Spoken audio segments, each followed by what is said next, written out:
Welcome, everybody. This week's Griscom stream, special Friday afternoon stream. Hope you're doing good wherever you're at. I'm doing pretty nice, man. I gotta say, I've been having some fun at South by so far, as long as I can limit the amount of freaks I have to see. The music's been great so far. But we're not here to talk about that. I'm really stoked to have a guest on this Griscom stream. And as y'all know, these are a little bit more interactive. So feel free to jump into chat with any questions or comments that y'all have about what we're talking about. But without further ado, really stoked to be joined. We don't typically have guests on these, so I'm really happy that you did it. I'm joined by Aaron Thorpe. Aaron, thank you so much for hanging out with me today. Of course, David. I remember talking to you and Matt about hauntology and about lost futures and whatnot on y'all's pod. So it's been a long time coming, man. I'm happy to talk to you again. Yeah, man. And, y'all should already know Aaron, famous for many different Twitter accounts, which is a pretty, that's a high posting level to, go by many names. I But you think also like know that. I think like seven, 8 accounts, man. I'm diseased, man. I'm addicted to Twitter. I think most normal people, like maybe after the third or fourth time, they would have been like, "Nah, I'm good." But I had to keep going. So. Well, you're delivering, man. I mean, I appreciate I appreciate all the different forms we have there. And, just remind folks, if, you're not already following Aaron, which you should, you can listen to them on the Trillbillies, Everybody Loves Communism, and also on Struggle Sesh as well. But yeah, man, I mean, I really not to talk about Twitter, but I really Yeah. appreciate, your account. One, the stuff that you say, but also the art and Yeah. the kind of spirit that you're bringing to that work, because I think it really needs it. Yeah. Yeah. And I mean, maybe to set us up, and we could take this whichever way we Mm. want, but I've been thinking a lot. We had Gene Bajlon on the program recently, and he said something that I thought was very thought provoking about the left, and he called the left reactionary. And what he meant by that, Mm. just to be clear, is he meant that more in the traditional sense, is it's a past glory, right? It's backwards looking. Mm. And he mentioned in the US, that's why there's a lot of fetishization of FDR, for example, or Yeah. the labor struggles of the early 20th century.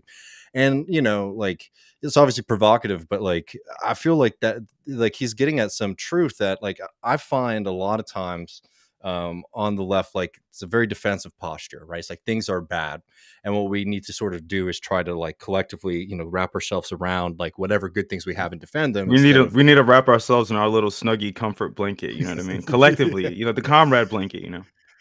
yeah. And which for me, it's just you look at the tradition of the left, you look at some of the early Bolshevik stuff. There always was this idea, the better days are ahead, and we're Mm-hmm. building that right now. It's this kind of mission. And I've always found that to be something that I'm very attracted with socialism. But I mean, before we get into maybe talking about the contemporary left, I think this is a really important bit to get at and sort of reclaim. And I was just curious, you like sci-fi, you like these Mm-hmm. kind of futuristic ideas and imaginings, maybe utopias. Mm-hmm. Could you just give people a sense of Mm-hmm. where that comes from in your life, and maybe how it informs your politics a bit? Yeah, yeah. I just want to, first I want to say that, the left is very mired in this defeatism. Hmm. I can't remember the article right now, but my friend Sam Adler Bell, people might know his podcast, Know Your Enemy, that he does with Matt Hmm. Sitman, wrote a really great article about how the left is obsessed sort of with defeat, and it's almost like we lost because we were too good. Hmm. Hmm. And I think in this era of futurelessness, especially my generation, I would say everybody, but anyone who's born in the 1980s to the early 2000s, right? Even up until now, but I'm talking about people who are millennials and Zoomers. Hmm. I think that there's a lot of nostalgia, not just on the socialist side for FDR, and the Bernie campaign was sort of channeling that sort of energy, right? As if there was always socialism in America, right? Hmm. People who like to kind of play around with a little bit of Americana, right?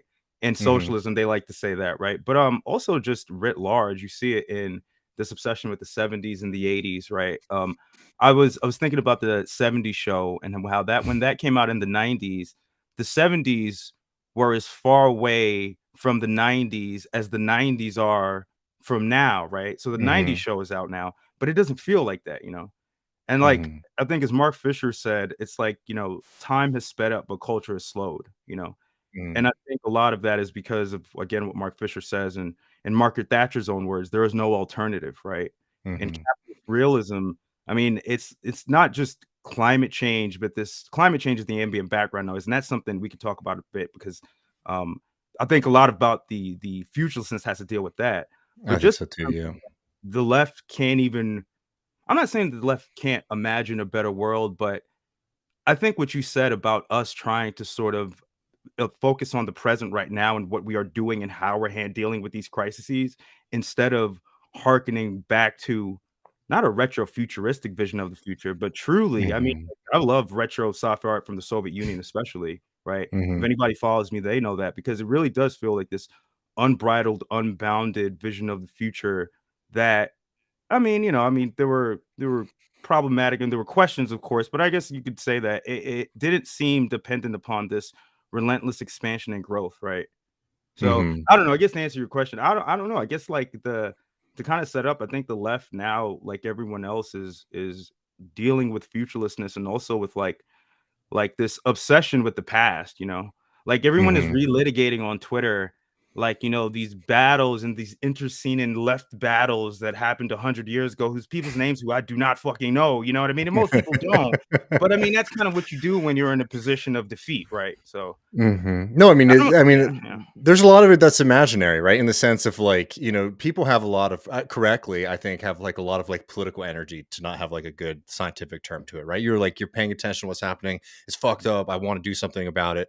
But a Yeah, lot of people feel like the space between like their ability to enact change or to participate in politics is limited, right? yeah, So you find places that you can sort of experience, activity on some level. And like, yeah, like having fights about like Holdemore online yeah, with yeah. people like is like it like seems to take up a tremendous amount of space. And like, look, I'm somebody, and like on this podcast too, like I think history is really important. Like I'm Mhm. somebody who does a lot of work, looking, for example, at like the early socialist movements in this country. But like the point there is not for us to sort of dress up as them again and like Yeah, recreate it, like yeah, a bad act of it, but rather to say like this was people reacting to what they had at that time, and we're trying to think creatively about how to do things that seemed really difficult to do then, and they did a lot. So like, what are you seeing around you right now that we could start to mobilize on, and build from? But like, I mean, maybe like to hold like the future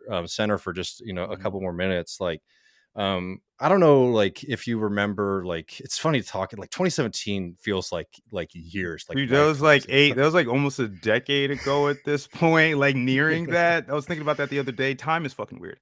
No, it certainly is. But like, it's funny to me how like there was a moment where there were these, and like maybe you could call them utopian, right? And I disagreed with some aspects of them, but there were things like full automated luxury communism, like that was Mhm. like a buzzword on the left. Yeah. And like now I find a lot of like the visions of the future that we get from the left to be very pessimistic. Yeah. Like instead of saying like we're going to utilize technology, we're going to try to liberate people from work, we're going to try to build systems that not only meet like our base level but like expand upon that so we can all Mhm. live like very fulfilled lives. Like I don't see those ideas as popular, as holding as much sway as they might have like Yeah. 6 or 7 years ago. And I think that's to our detriment. Like I think it's negative, that like, because like a lot of socialists, they talk about, like Mark Fisher's like the great chronicler of like Mhm. politics and like depression, right? Mhm.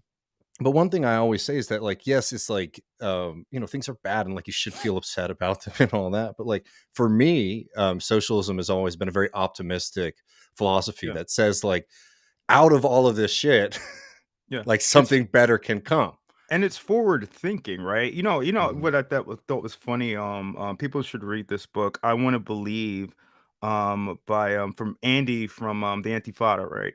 He wrote Mhm. this book on Posadism, and I think during 2016, 2017, the Bernie campaign, you saw this. I don't even want to call it a resurgence because had never heard of Posadism before, and people don't Mhm. know.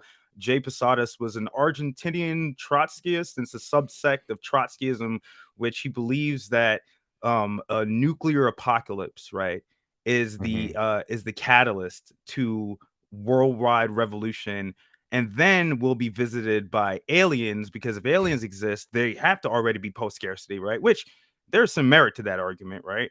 Um, Mhm. and then dolphins. My fucking favorite part of it is that dolphins will we have a telepathic link with dolphins, and they'll help us.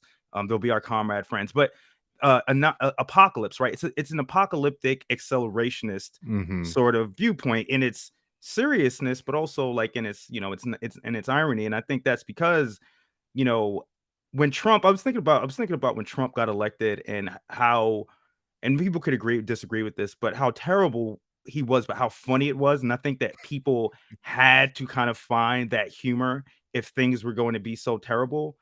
And I don't know, I think maybe, I don't wanna be like, "Oh, we need some new sincerity." David Foster Wallace was a big proponent of that. I don't know how much I believe in it, Mhm. but I do think that coupled with futurelessness is this kind of biting, sardonic, like, irony and sarcasm that's probably just, characteristic of, like, late capitalism, neoliberalism itself, but, I don't think that's doing us any favors either, to be honest. Yeah. No, I mean, yeah, I mean, yeah, and you could definitely see like where it comes from. And look, I totally agree. I mean, Trump's very funny. We play Trump on the show all the time. Still, you know what I mean? Yeah, Like if I talk about we're him any like we don't longer, I even will get start Trump. quoting him. Like, Like, yeah, literally, he's a funny fucking guy, right? Sorry, he is. no, we have to like go through the weeds of like Truth Social to get the good stuff. Still, like we're like Yes. actively like Yeah, searching it out now, right? it's like top of the bottom shelf. It's not good quality Trump anymore, But like, I think that like on the left, like I think climate change like definitely plays a big role in this kind of sense of futurelessness, right? Like if it wasn't already bad before, I mean, like the left's been talking about climate for a while. Mhm. But I think that like the kind of fever pitch, the climate emergency language, like that kind of feeling is like there might not be like a civilization like we understand it in like 30 years. Yeah. Um, and some of that's like attached to like the reality. I think some of that too is just like there are people who are willing to embrace like the end times, right? Like Yeah. every generation has always thought that they're, this is it kind of Yeah. thing. Yeah. That's true. But and it's and again, I'm not saying that like climate change isn't real, and like we're not in like a really difficult situation, but like there's a part of that I think that too is just like your ability and willingness to accept that. I think some folks are just sort of primed for it, Yeah. and I think it gets worse. If like you're saying like the early 2000s are the 90s, the early 2000s are the kind of the end of history, the Mhm. supremacy of like neoliberalism, no other alternative. This is like the world as it is. Then climate change does sort of make it say that like, okay, well now you don't even get to fight for socialism. Now you actually just have to fight for like the 2001 like Yeah, exactly. you know what I You mean? have to fight to now just, I mean, it is barbarism, but we're taught we're not even like, I think it's something that, and it is political, but I do think it in people's minds it almost transcends politics. It's this almost Hmm. existential looming dread and terror.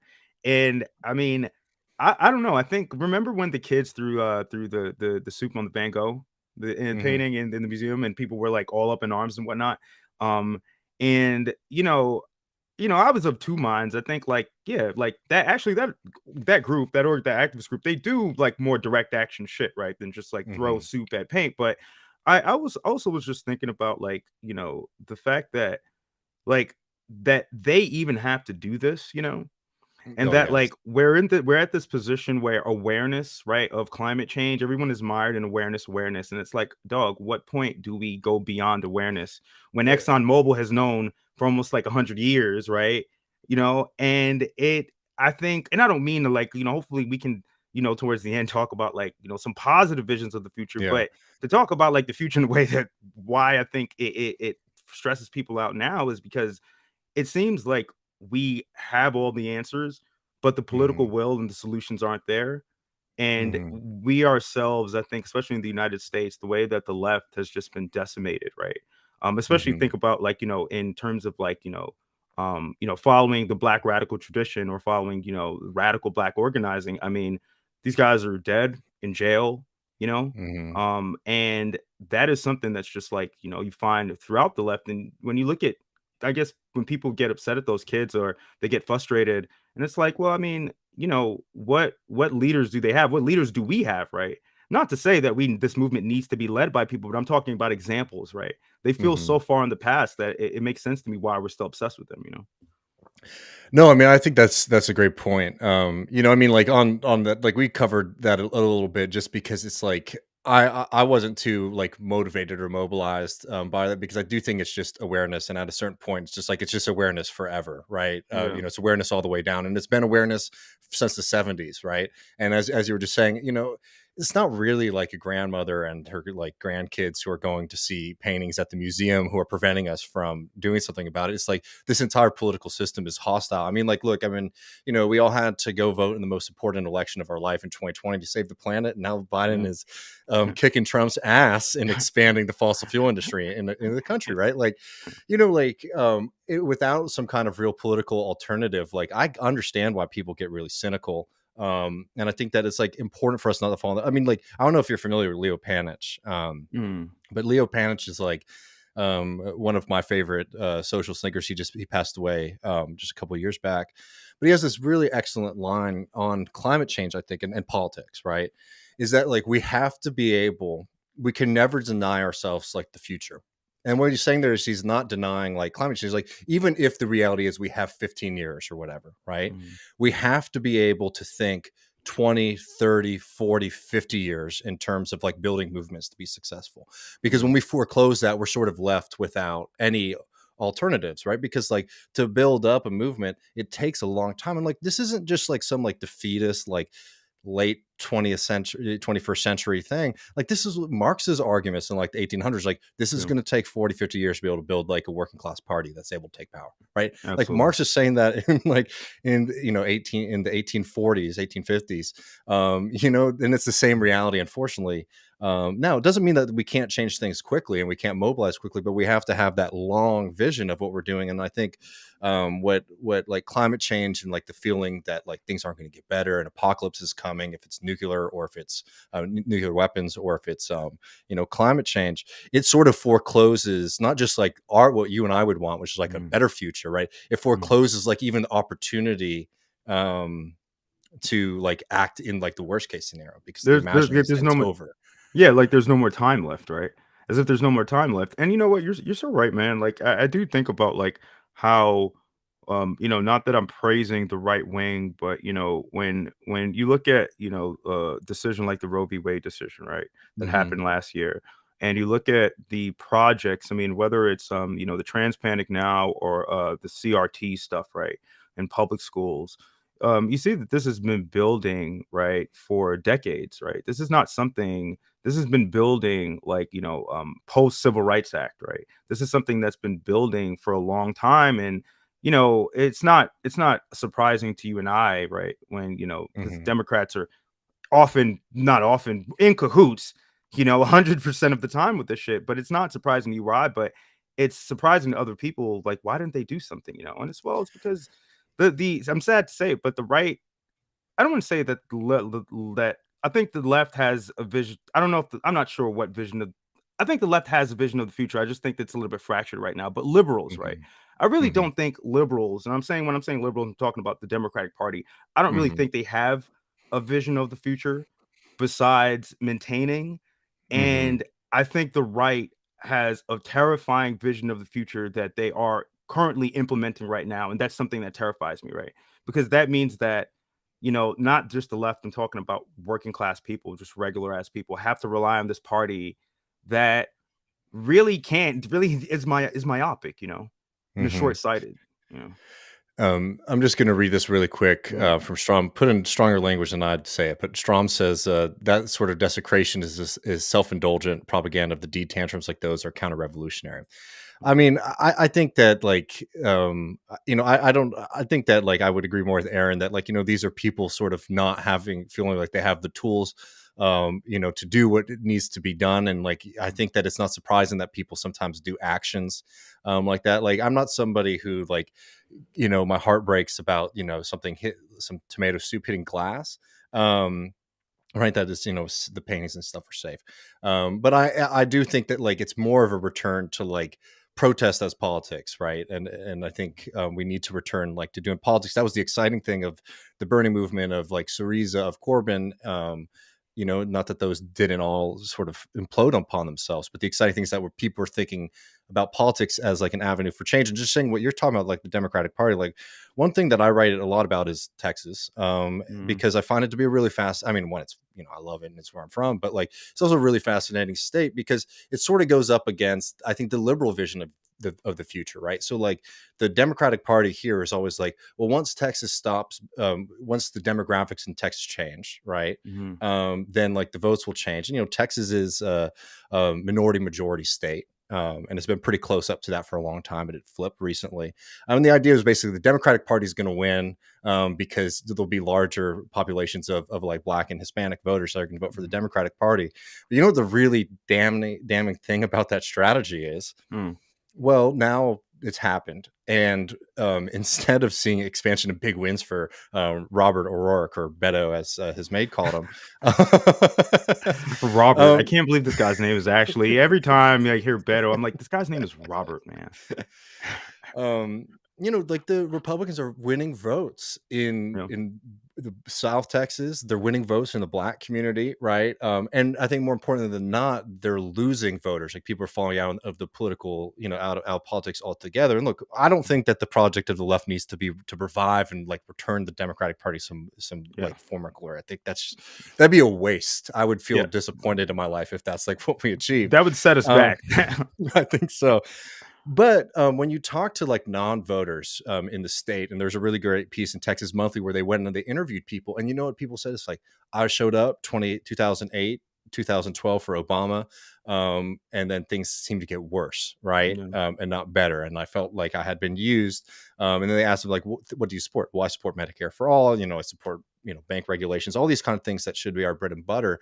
But the problem that we have sometimes on our side is that, like, well, one, the Democratic Party's not running on that, right? So we want them to run on that. But like, even if they are running on it, right? And we saw this with Bernie. I mean, Bernie mobilized a lot of people, but it didn't hit that critical mass that needed to hit. And it's because a lot of people are like, I like Medicare for all. I like a Green New Deal. I like this kind of thing. This ain't going to happen. So why go and waste my time, and wait in line to vote or do any of this kind of stuff if it's not going to improve my life? I don't believe that you guys are capable of doing this. And like, I think so much on our side, it's like, well, what if we had the right messaging, or what if we had like the best argument, or we're going to get the best media strategy out there? And it's great that we have independent media, don't get me wrong, I participate in it.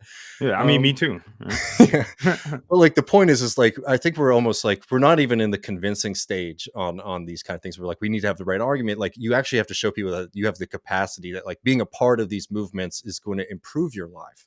Versus just like, I'm going to take a stand, right? And there's always going to be people who are going to be willing to take a stand, like symbolically. Do you know what I mean? Like to say, like, I say no to this thing, and that's great. I love those people. Those people, do amazing things. They've changed the world. But that's not going to be enough, because what we need is like a real sustained movement, not just of like voluntarist, activity to like wake people up, which I think is a real fetish on the left. Agreed. I you know what? I'm right now. Two things. I think during the pandemic, right, where the material conditions were worsening and the contradictions were ever widening, where everybody could see them, right, where people were being called essential workers and then being told, like, maybe little under a year later, that now they had to go back to work, right? I think that the wave of unionization, right, and the wave of labor action that you saw during and still now, right, is something that's like incredibly heartening. But also too, recently in Atlanta, the Defend the Forest Cop City, with the Atlanta Police Department, or the Atlanta Police Foundation, is raising, I think it's, what is it? The 300 acres, I think, $90 million city complex that they're going to build, a mock city, so that they can train there. And I went out for the first time last week with my co-host Jamie Peck of Everybody Loves Communism, and seeing. I think this is important to think about. When I think about the future, I think about Cop City, right? Because what are they trying to do, right? They're building this mock city so that they can train in, because I'm assuming that they envision urban unrest, right? Again, as these material conditions worsen, right? And they are preparing for the future, because this is the only thing that the state can do, right? I don't think that the liberal bourgeois democratic state can do anything positive, like a New Deal. People can disagree, but I don't think we're going to see that again in our lifetime, right? There needs to be something radical, right? But seeing the coalition building, right? Seeing the Mhm. black clergy, right? Seeing the white anarchists or the ones defending the forest, right? This is where Tortuguita was killed, right? Mhm. Seeing like the young HBCU and black student movements come through, right? Seeing the Jewish groups come through. I mean, like, when I think positively about the future, and I know it might sound paradoxical for some people, but I do think about the South, right? Because Oh, in this totally. in this condition, right, in this social condition where, like, I mean, black and white people were not even, I mean, not even just discouraged, but punished, right? Black Mhm. people for fraternizing with each other, right? And white people were incentivized not to do so. And I think about the Communist Party coming down to Alabama and trying to organize black sharecroppers. I mean, like, that's where the future lies, right? Like the future truly, I think about the Spock quote, right? Infinite Mhm. diversity and infinite combinations, I think it is, right? You Mm. know, Mhm. and how much of that is like just necessary for our future. And to kind of go back to the right, what is the right doing? They're closing ranks, right? Right. At Mhm. this point now, they're not even talking about laws anymore. They're calling for genocide. I mean, they already were doing that, but Mhm. explicitly so, right? I mean, the only response that the left has to, I mean, I don't want to say the only response. I don't know what we're supposed to do. I don't know how we do it, but it has to be pluralistic, right? It has to be the Yeah. kind of organizing and the kind of movement that I'm seeing in a city, a black city like Atlanta right now. Dude, I mean, I totally, I mean, like, one of the reasons we want to launch Left Reckoning, at least on my side, was just like, I feel like the South is very undercovered, and underimagined in like the left. You know what I mean? Mm, Like, there's mm, like not a lot of tremendous amount of focus on it, which I think is a shame because there's a lot of socialists down here too. And like, I do see like there's a lot of like really great, like organic forms, you may want to call them, of like solidarity and community. I mean, like, mm, hell, another kind of thing with the police. Like, there's a whole story if people want to check it out. I've been covering what's been happening in Austin with the police department, how they've been trying to subvert democracy. Dude, they sent out people. Listen to this. They sent out people to sign a petition, and they would say like, "Hey, you want to sign this petition to reform and have oversight of the cops?" And then you say like, "Well, I want to see this, this, and that." And they said like, "That's exactly what's here." And they were paying canvassers to lie to people to what? get signatures on the ballot here. Yeah, As if which they is were so, as if they were going to reform themselves, I guess. as if they were going to reform themselves. They also would misrepresent themselves. So, like, there's a group here people know called Equity Action, right? Which is like a police, um, reform organization Doesn't sound fighting sinister at like, all. it's like, oh, no, that's like a good group, right? It's like a Yeah. like that's like a good like community group. And the police people were out there Mm. saying, "Oh, we're here from Equity Austin," like basically like Oh, saying we're a okay. part of like this We're other group, part of the group that's actually trying to which stop the shit that which we're should doing. scare everybody, because the point is like from Atlanta to here to all across the Mhm, country, it's like the cops are making it very clear they don't give a shit about democracy. mhm, mhm. Hell, they don't give a Yeah, shit about like human life or like other things, right? yeah. But I think you're right. It's right to be worried and be covering these things. Oh, but what I was going to say is about community, right?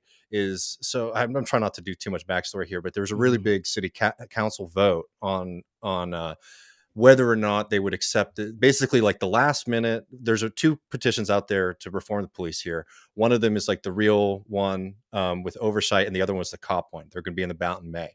But in the last like 2 days of our former city manager's tenure, because he got fired because the power went out again here, mhm. um, he miraculously negotiated this 4-year police contract that had none of the stuff that people have been asking for.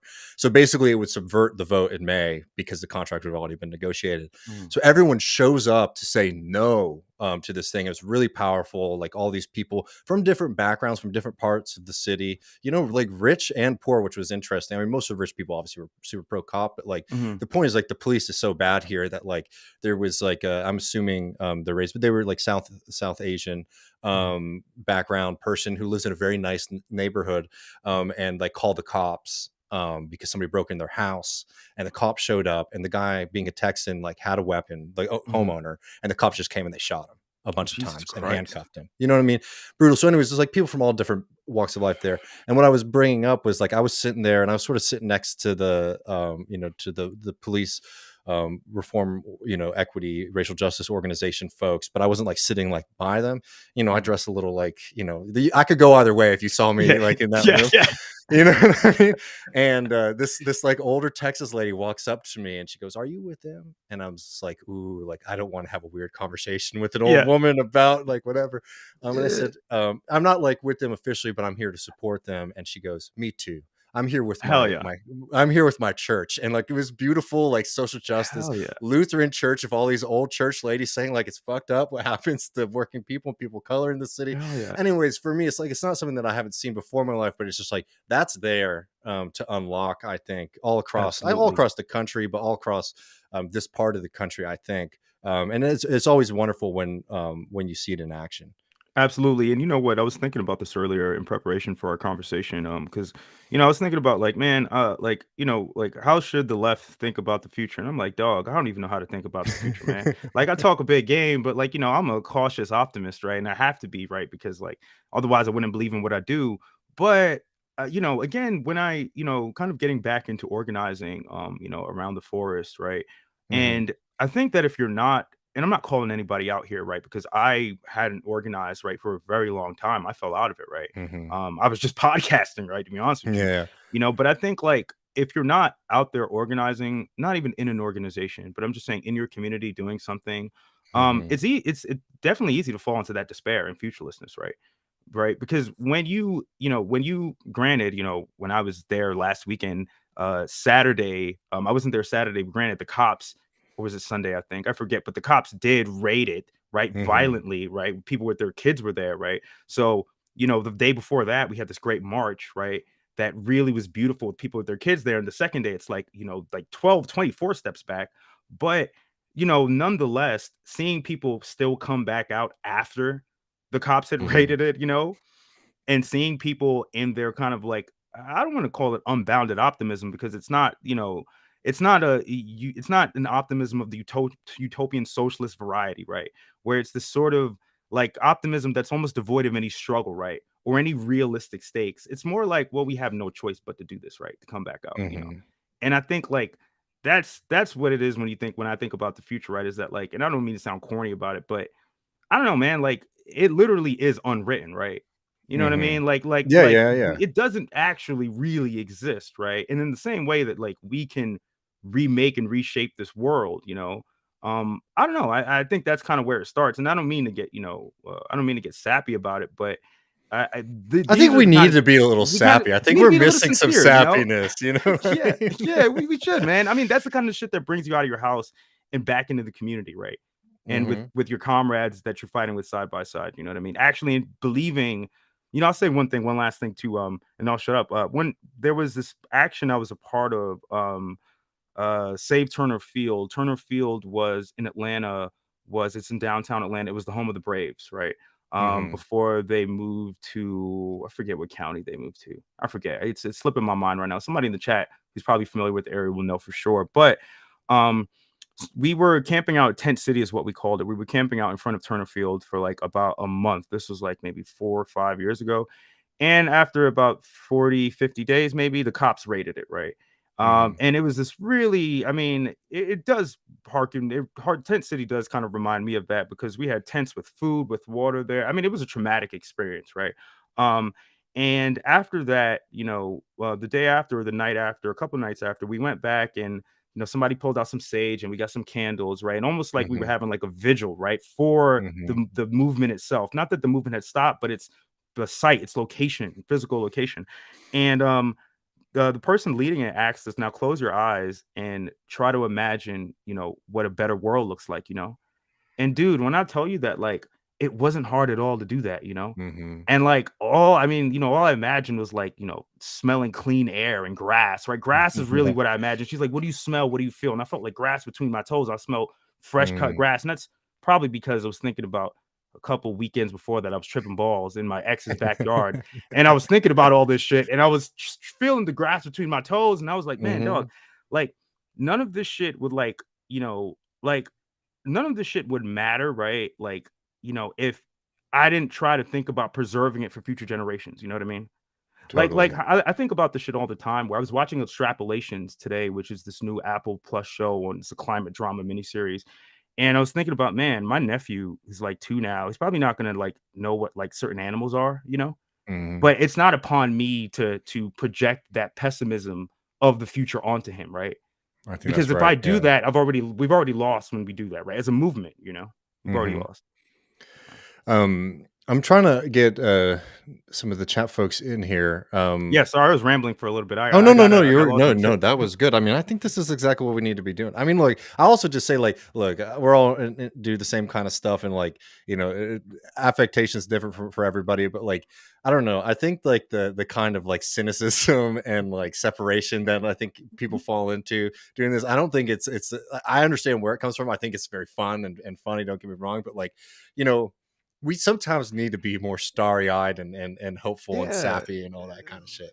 Look for the Um, stars, man. Look far beyond the stars, yeah, One look right name one of my there. favorite Star Trek episodes. You have to, man. You got to look to the stars, man. Um, um, Camus says the problem is that the left doesn't have a productivist project that can be developed at the local city and national level. The Bernie campaign put all its eggs in the national basket, and that failed.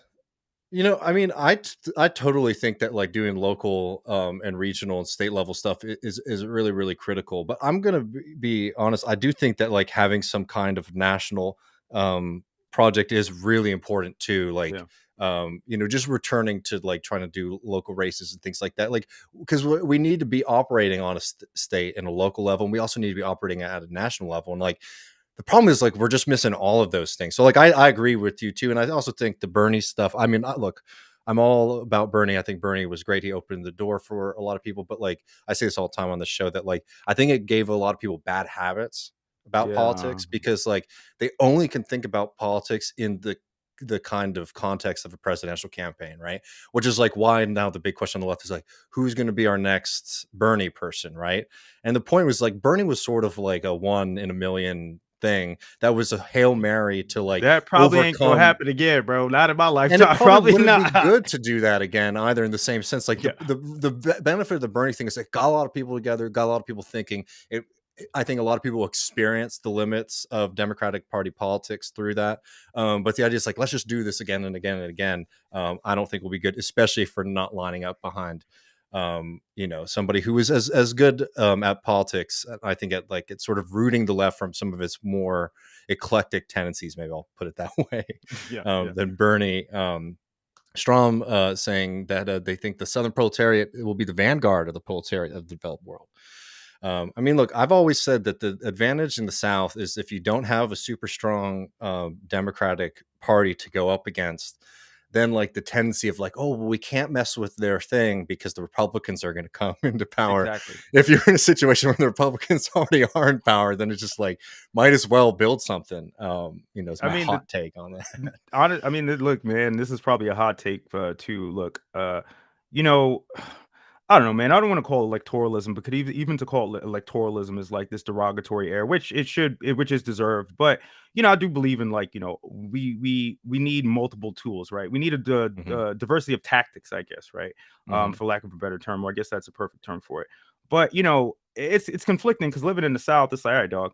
I could either like not vote and this neo Hmm. Confederate, right, will assume power, or like neoliberal like Stacey Abrams, which I mean, like, man, I can't tell my mom, like, you know what I mean? Like that Oh, feels totally. like it functionally does matter, right? But at the same time, it also matters too. I mean, I don't know, like the community organizing, right? Against projects like Cop City, where the political black misleadership class, as Cornel West, famously calls them or infamously calls them, like they're the ones that facilitated this whole entire thing, Hmm.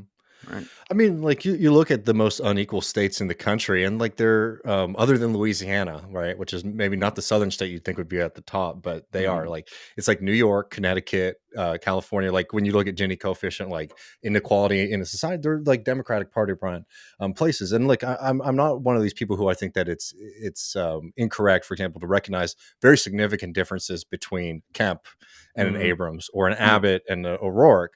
Yeah. But also it's just like as you said, it's like we have like this multifaceted struggle that is so much bigger, than just defeating like the Republicans. And I think sometimes like a lot of lefties, like I mean, like I think one of the most embarrassing things ever is like the official stance of the Communist Party in this country. So I don't know how Yeah. familiar you are with it, but like No, do that they aren't basically they the quote common all right, people are gonna get mad at me in the chat like for the talking shit. old People talking school. Yeah. I mean, aren't they like super TPUSA. in favor of like voting for like defeating fascism? We have to defeat fascism We in have to order to defeat like, you know, fascism. So I and fucking basically, hate that. yeah. So like Yeah. we got to roll up behind. Like they endorsed Hillary Clinton over Bernie. Jesus fucking Christ, You know dude. what I mean? Dude, I And voted look, for, I didn't endorse her, dog, all right? You know what I mean? And I didn't vote for Joe Biden. You know, I learned a lesson after that. I mean, I'll also just say, like, in fairness, there's a lot of really great members of that party organization. And just like I think it's True. sometimes you don't want to overpaint like the DSA versus like some things in the Yeah. organization. Yeah. But look, if you're in an organization that's going to put you on a list, you get put on a list immediately with the government. And it's basically just like, we're going to help out the Democrats. I don't know. But again, like I have a lot of comrades in the Communist Party, so I'm not trying to shit on them too much, but I'm talking about like I don't agree with the strategy of thinking that basically what we need, the goal of the left is to save this neoliberal party from itself, because it's just like you can see everything that's happening for them is good. Like, you know, where they're getting wins in Georgia is like wealthy suburbs. Yep. Where they're getting wins in Texas is wealthy suburbs. Yep. You're seeing that nationally. The Biden coalition is very happy to sort of excise a large portion of their working class base, which is leaving, and replacing that with like well-to-do folks who are abhorred, understandably so, with Yeah. like Trump's antics, but they're not abhorred, for example, with like Biden making Title 42, Trump's No, extremely they're fine with racist that. anti-asylum law, like effectively permanent, right? Mhm. You know, that's reasonable, rational policy. But actually, like talking about rich people who we don't like I'm curious what your thoughts are on this, because you know, one thing I do think is not helpful though about like how I do think a lot of the left is sort of abandoned like I don't want to call it utopian, because that has the baggage to it, but like the Mhm. kind of hopeful project of Yeah. like we want to build that future, like we want Star Trek, you know what I Yeah. mean? Yeah. Yeah. um Yeah. because I think it's not as popular on the left. Do you know where a lot of people who are interested in that stuff are going? They're going to like, I mean, it's stupid, but it's true, to like the Elon Musks out there, Oh, right? dog, I To have a like all these whole people. Yeah, man. Oh, man, dude, I have a it's like, you know, I was talking about it on the trills before, man, and it's like, how can I put it? You know how religion, right, like for like centuries, right, until I mean, I don't know, I guess until like what the modern nation state and the rise of like, capitalism, I guess, but religion was sort of like Mm-hmm. this it explained the way that the world worked and gave people comfort, more importantly, in the future, right? In the present and in the future, right? Mm-hmm. Mm-hmm. You could divine answers like from God or from the ancient texts, right? Yeah. To keep your uncertainty about the future at bay. Now it's these fucking tech bros, right? You know, Mm-hmm. and what they do is that they're future hustlers, man. That's what they are, right? They're future Mm-hmm. peddlers, right? All of these buzzwords about AI and electric cars and like, dog, all that stuff is great, and I want those things, right? But Mm-hmm. like, and you asked me about nuclear power, right? And that's another Mm-hmm. thing too, right? All like technology in and of itself is like, it's not bad, right? Oh, what? Yeah. It's not bad at all, right? It's just like under what system, right? So when you have someone like Elon Musk who is like, getting subsidies, right, from the government for whether it's SpaceX or whether it's Tesla, right? Whether Mm-hmm. it's someone like Jeff Bezos, who, I mean, not only runs this like behemoth, like, like I don't even know what to fucking call it. It's like just Amazon, but also someone who really truly wants to like do space tourism, right? Mm-hmm. It's like these guys, like after they've conquered, right, everything else, right? They got to conquer like what's within, and then they got to go up to space to do it, right? Mm-hmm. I'm surprised they're not going like they're not doing some Walt Disneyland shit and they go into the deep sea to build domes under water habitats. But Well, basically, have what you seen the libertarian ocean villages? no, man, I Next want time to around, now. I'll have to find. It's wild. I mean, it's much more libertarian than futuristic, and just like, what if we had no laws, right? Dude, but this is the thing, right? Is that these people like they're promising folks a better tomorrow, right? And I think that's why Mhm. the Silicon Valley thing, I think that's why the Silicon Valley Bank thing is just so funny because it's so apparent, right? That this is all just bullshit, right? Like these guys, like the future also that they're promising you, you're not going to be a part of that, right? Yeah, no, And you're like not. and then it's like, think about too, last thing I'll say, I think about too, like, the state's role in all of this, right? And like William Gibson has a line where he says, like, I think it's in Neuromancer where he talks about Night City and how technology needs a playground, right? To kind of Mhm. experiment with, right? and Mm-hmm. how you don't see not just like a deregulation from this, you don't even see regulations from the state, right, or any sort of like they're captured, like Mm-hmm. how is it that Elon Musk with these self-driving cars and technology, how is it that he can just put out a tweet, right, that says, hey, now self-driving is beta in beta mode, whatever, alpha mode or whatever, Mm-hmm. that everyone can download and use it for their Teslas. And I'm like, yo, dog, these things feel like they're lighting up on fire every other month or Yeah. something like that, or maybe every week. And how's that not regulated? You know what I mean? Mm-hmm. No, I mean, it's super scary. I mean, I see people sometimes not driving their car around here because there's a lot of Tesla freaks that have Hmm. weirdest people, by the way. Like, not the workers as much as like the people who are like, I want to be by the Tesla Hmm. factory people, like fanboys of money that could just do that wherever. Weird. But like it freaks me out. I'm way more worried about seeing some guy very clearly not driving their car than I am. Maybe somebody like inebriated a little bit, right? Because it's just like you like knowing what these things have done. I mean, like there were some really frightening videos of I can't remember the name of it, but they're trying to build this AI driven taxi here. And Mhm. like there's videos of them just like flying down the bike lanes, like going 0 to 60. It's like, how is this happening in our town, right? Like, Yeah. where is anybody stopping? I mean, for fuck's sake, he's built. I mean, he's come here and it's like just fucking shit up left and right in the Austin area and South Texas. But like he's building, his boring company, Yeah, yeah. where he's The tunnel, the like underground yeah, the the trains tunnel, underground, yeah. Or except they're even Tesla worse, cars, they're which is like even they're worse. highways, right? He went to Kyle, Texas, which is like a small town just right outside Austin. That like, as somebody from here, like I will say, not to be too romantic about the past, I do get sad that because of Austin's housing crisis, all like small town Texas is now like becoming effectively like Austin development zone, right? So it's like going like Mm, 2 hours out, like all these tiny towns. Like my grandmother had a tiny little ranch, like that's all subdivisions now, right? Which is just mm. crazy to me. It's like I used to ride horses and we had goats and all this stuff, and now it's just like a bunch of subdivision, which again, like I'm all for housing, but like the reason people are moving all the way 45 minutes to an hour north of Austin is because housing here is fucked. But anyways, the boring company, he goes to Kyle and he's like, I'll build you an amazing transportation system underneath your town. And he outbids a train, right, which they need.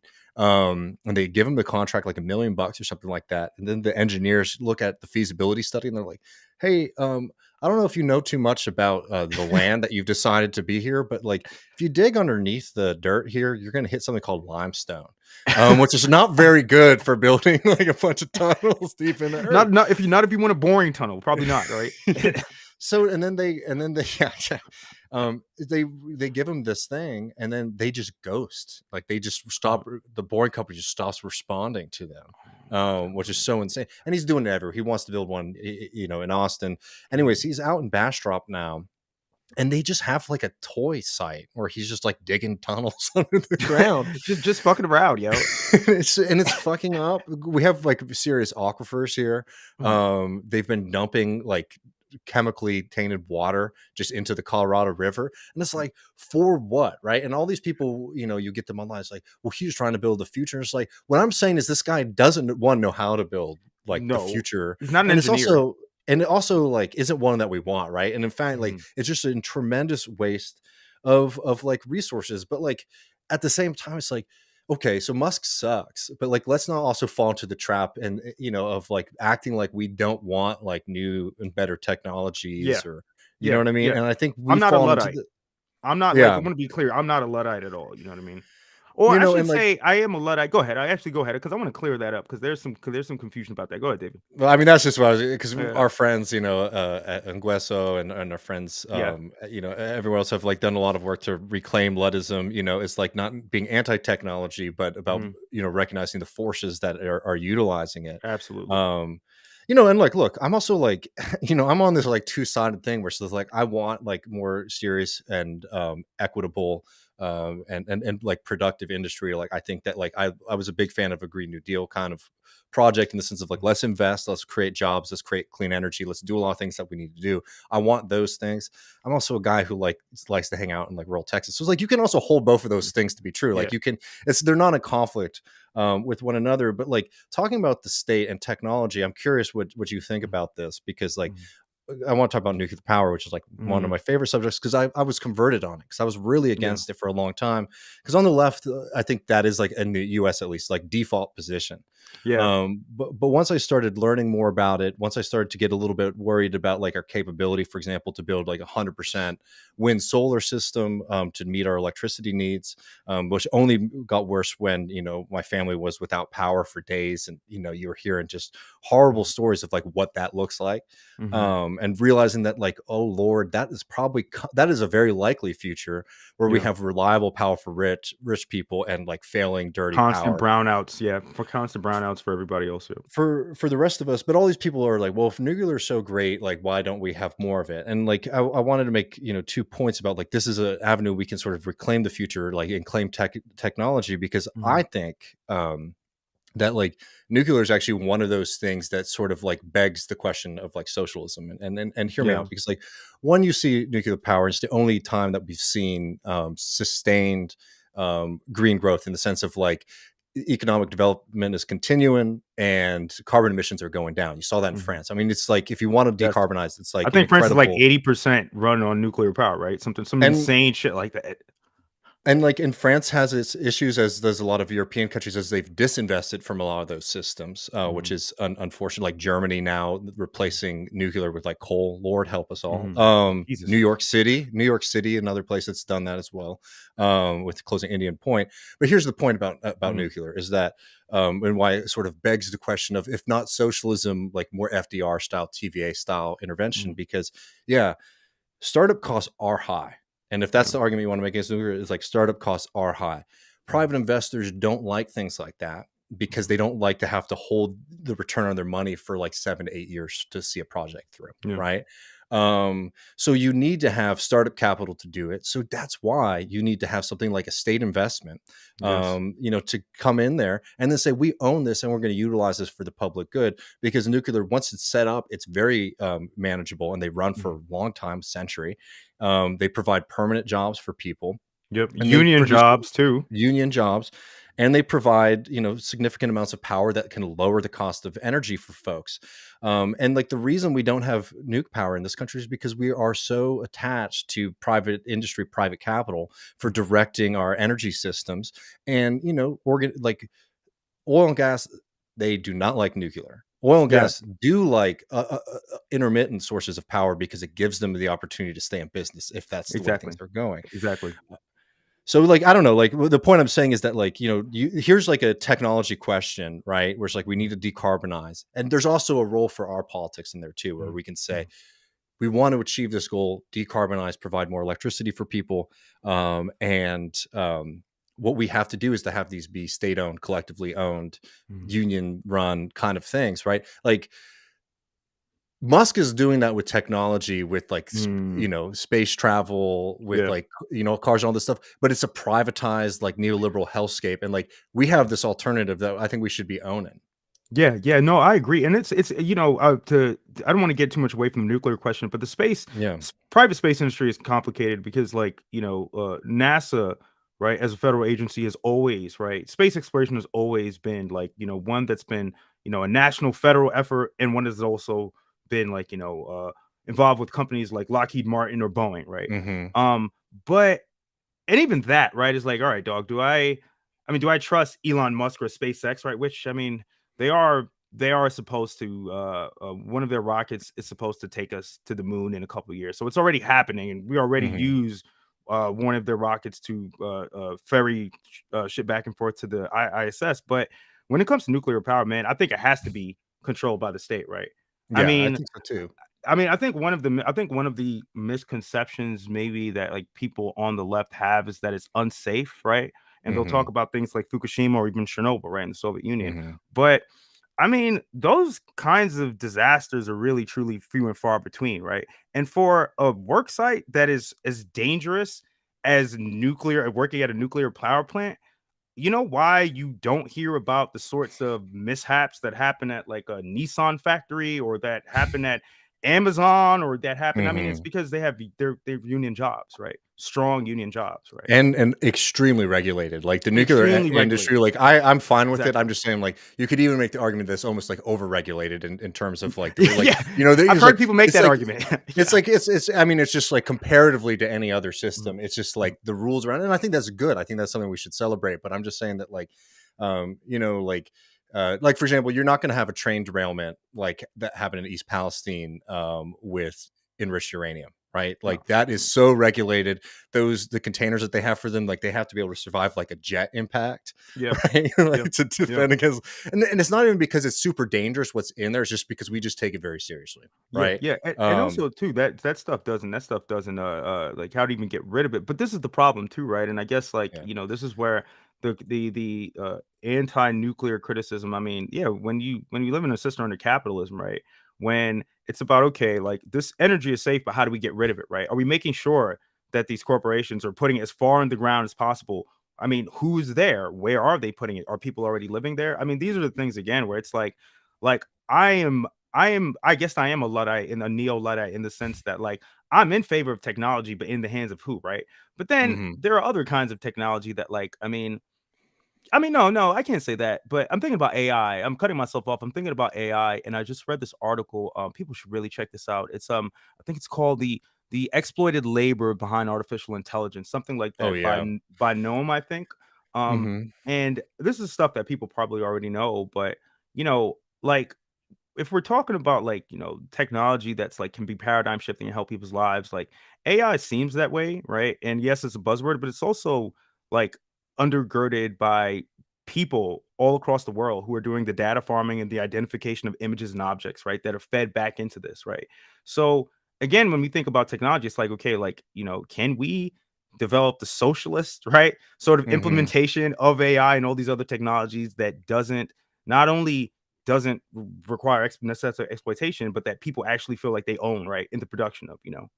So, No, total. I mean, just checking really quick. Are you good for mhm. 10 more minutes, Yeah, I'm good for time 10 more wise? minutes for Okay, sure. cool. Also, just wanted to let people know in the chat, like, we got 10 minutes before we got to. I'm actually going to be interviewing your co-host Jamie in I 10 know minutes. we were just texting about that. We were like, "Yo, that's so crazy, we're, dog." we're doubling down on everybody loves communism, which we all love communism, don't we, folks? Yes, we do. Um, Yes, we do.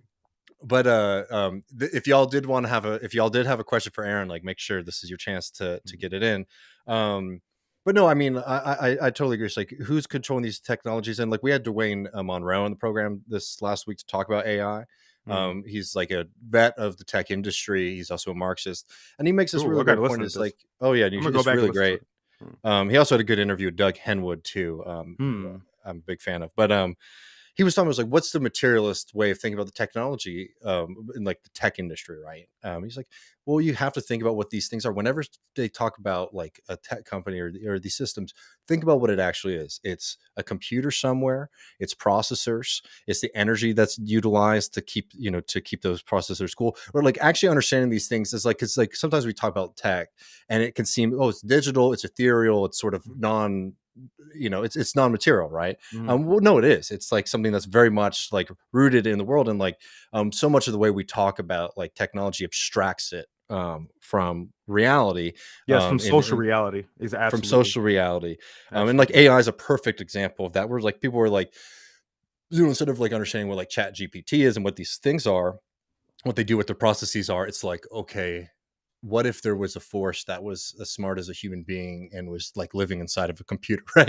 And it's like, don't get me Yeah. wrong, like it's interesting, but like let's we got to operate from what's actually happening instead of like the imaginings of Instead of the sci-fi imaginings, which is like, I always joke around that like we live in this mid tech dystopia, because like at least like in the cyberpunk dystopias of Blade Runner or the cyberpunk games RPG. I mean, you have like somebody said something on my comment the other day where dope dystopia where like you've leased out your body and replaced it with like mechanical parts, but they've also flipped on a switch to that make you an you rent. assassin.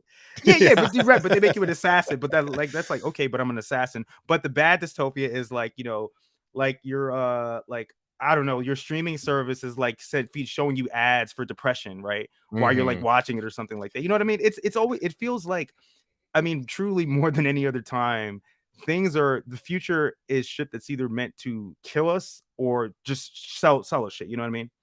Like it doesn't seem as we have this like vision of the future anymore that like I mean includes everybody in a positive way, right? It's more about like Mhm. what we can sell people and how many people we can kill, right? As quickly as possible, you know.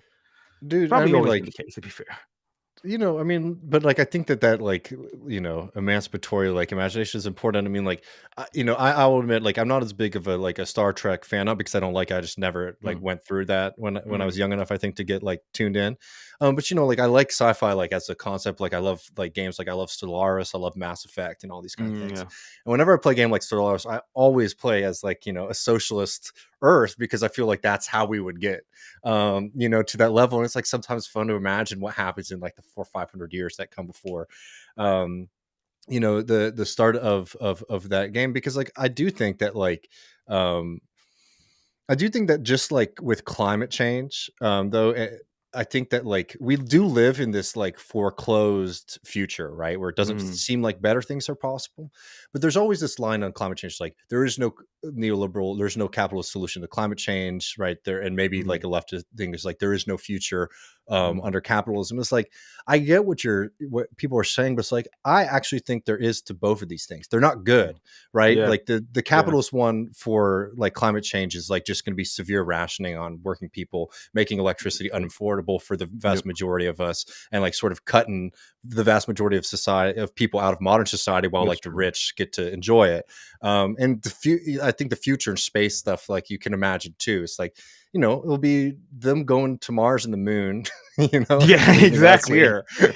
Which is why we need to occupy the spaceports so that they can't send anything up. Because if you can't send anything up, I'm kidding. No, I'm serious actually. I mean, But just so take it. They can just go take it, out just there if take it, they just take want it. to, right?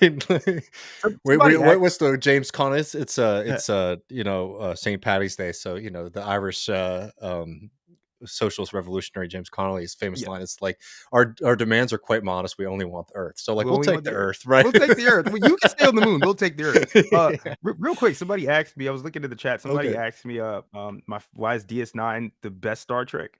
Yeah. Um, and I mean, I think that actually kind of harkens with like I'm gonna bring something up and kind of try to tie this all in. Hmm. One of the more positive visions of the future as someone who loves sci-fi and I've been getting back into reading sci-fi and writing sci-fi.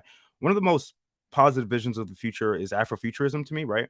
And Hmm. these genres that defy expectation in the way that in their inclusion, I guess, right? Their inclusion is truly revolutionary, right? Um, I mean, transhumanism, I guess, but especially like queer transhumanism, right, is another Hmm. genre that does this.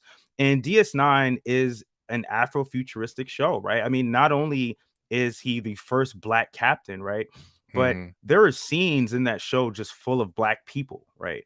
And I mean, black people in a future far, far in the future, where there's this one episode, which is my favorite Star Trek episode. It's called Far Beyond the Stars. And if anyone just watch this episode of DS9 because it is it's Trek is like episodic usually, but DS9 follows a more serialized format. But this episode, you don't have to watch any of the other seasons, the other episodes around it or seasons or Hmm. whatever. But you should. But this episode, basically, Cisco, the captain, somehow gets transported back into the 1950s as a black sci-fi writer, and he's trying to pitch this story, and his editor tells him you can't because the captain is Wow. black, right? And he Yeah. has this breakdown, and in this dream that he's having, one of the characters is this analog of his son, right? His son in the real world in his reality.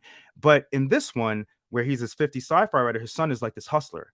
And he ends up getting killed and get shot by the police. But before that, he says to him, when Cisco was telling me about the story that he writes, right? His name is Benjamin. He's telling me the story that he's writing, and the kid laughs and he says, "It doesn't matter if it's 10 years from now or 100 years from now, you know.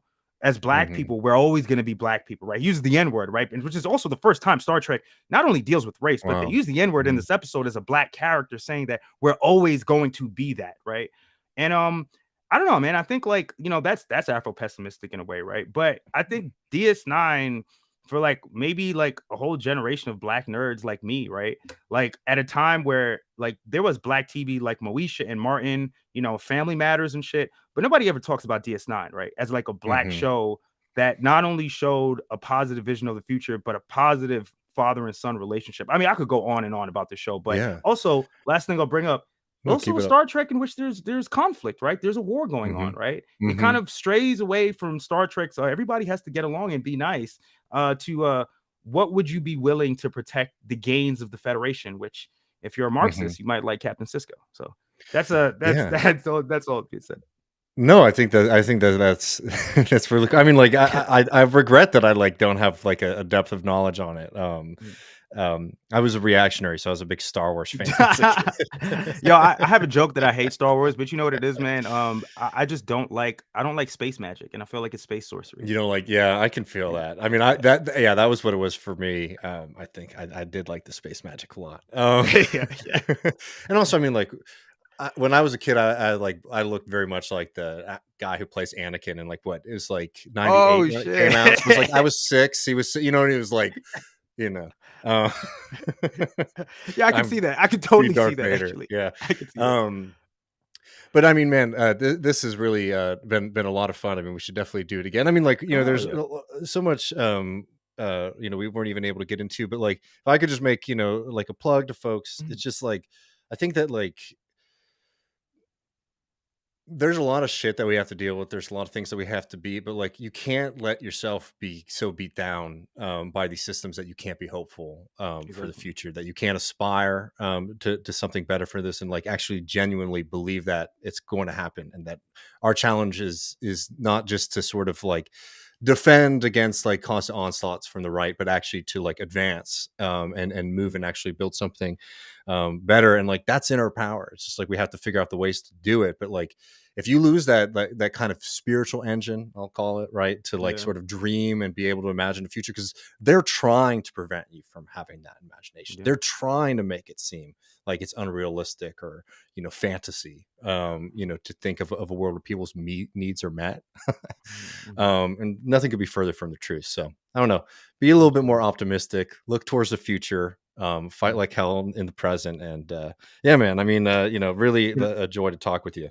Can I just leave people with words, the Yes, words of please. one William Gibson, who actually I think it's his birthday today. So happy Oh, birthday hell to yeah. William Gibson, author of Neuromancer, Burning Chrome. But this quote is attributed to him. He didn't actually say it in these words, but said something similar. The future is already here, right? It's just unevenly distributed, right? And our Mm, job, right, as the left, right, as anti-capitalists, right, is to do something about that distribution, of power, of resources. And I don't know, like look towards. I think one last thing I'll say. I think nostalgia, like we're all diseased with nostalgia, but revolutionary nostalgia is something Grafton Tanner brings up in his book Circle of the hmm. Snake, where he talks about nostalgia and big tech. People should get that book. That book is really good. Circle the Um, snake sounds cool. Circle of the Snake, Nostalgia and Big Tech by Grafton Tanner. But he talks about revolutionary nostalgia. And yeah, we kind of started talking about, well, we can't just like harken on back on revolutionary moments of the past, but there is such a rich tradition, right? And a rich Hmm. culture, right? That the left all over the world, but even this country, especially the South, right? We're talking the South that's produced. And those are the things that we should hold on to and try to move on forward and use to inspire us to move forward. So Dude, I know we're rolling, but like just like on that, it's like you look yeah. like what you should take from those history moments is like think about how fucked up things were in like the 1880s. You know what I mean? And like people are like, we're gonna do something about this and make it better, right? What I'm saying is that like that's I think more like an even larger lesson sometimes I think than even some of the organizing things you can pick up from that. Is like, Mm, I mean, could you like being a fucking poor tenant farmer and like you know every like thing around you is owned by the bank? It like seems like yeah. this like wheel of history is just gonna continue crushing people Yeah. forever, and people were like, you know what, we're gonna get together and do something about that. Yeah. You know, like that's you got to have that kind of energy too. Like that's the Dude, inspiration. I'll tell you what, last thing also, I'll tell you what, man, Yeah. as a black dude, man, I don't mean to like, yo, as a black guy, but bro, like, Mhm. I mean, my ancestors, like, I can even imagine, like, I think about, like, they even imagine, that one day, like, their people would be free, that I'd be free, that I'd be sitting Mhm. here, we'd be sitting here talking to each other, and I'm Mhm. not saying that, oh my God, things have gotten so much better, but like, Jesus Christ, man, like, I guess as Martin Luther King said too, like, progress doesn't roll in on the wheels of inevitability, right? But Mhm. it does take time, right? So, Mhm. with time, man, and with time. No, exactly, man. Well, we'll do this again soon if you're up for it. I really Oh appreciated hell yeah, it. man! Hell yeah. And people, you already should be following Aaron, but if you're not, there's ways to do that below in the show notes. Really appreciate it. We'll be back this Sunday, Matt and I, with a bonus episode with Jamie Peck talking about what's happening in Atlanta. So get access to that, patreon.com/Left Reckoning. Next Tuesday, we got Danny Bessner on the program to talk about his very controversial piece on fascism in America. Danny wrote something controversial. I love Danny Bessner. He wrote something controversial. I gotta read. Oh no, yeah, and he never does that. No, it's always good. It's always I gotta read. He's figured out a way to really get people worked up. So it'll be fun. So check us out Tuesday at 6 Central. Again, Aaron, thank you so much, and everybody, take care. Have a good weekend. Later, comments. Bye.